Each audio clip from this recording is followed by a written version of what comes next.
નમસ્કાર મિત્રો, જીઓ સ્માર્ટ ન્યૂઝમાં તમારું બધાનું હાર્દિક સ્વાગત છે. ગુજરાતના અને દેશ વિદેશના સમાચાર નિહાળવા માટે ચેનલને અત્યારે જ સબસ્ક્રાઇબ કરો. ગુજરાત વિધાનસભાના ઉપાધ્યક્ષ પદેથી જેઠા ભરવાનું રાજીનામું, રાજકીય વર્તુળોમાં અનેક અટકળો. મહેસાણા નજીક પુત્રએ પિતાને ઉતાર્યા મોતને ઘાટ, પૈસાની લેતી દેતીમાં લાકડાના ધોકાથી કર્યો હુમલો. જામનગર પોલીસ એક્શન મોડમાં, ડ્રિંક અને ડ્રાઈવ અને બ્લેક કાચ ધરાવતા વાહનો સામે કડક કાર્યવાહી કરવામાં આવશે. સુરત પુણા ગામમાં રફતારો કહેર, બીઆરટીસી રૂટમાં સ્પોર્ટ્સ બાઇક સ્લીપ થતાં 2 મિત્રોના મોત.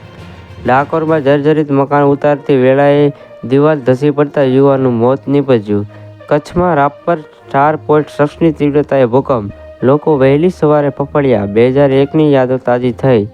મહેસાણા સતલાસણામાં 20 જેટલા વિદ્યાર્થીઓને ફૂડ પોઈઝન થતાં તબિયત લથડી, રાતે હોસ્પિટલ ખસેડાયા. મુસાફરો માટે મોટો ઝટકો, 26 ડિસેમ્બરથી ભારતીય રેલવેના ભાડામાં થશે વધારો.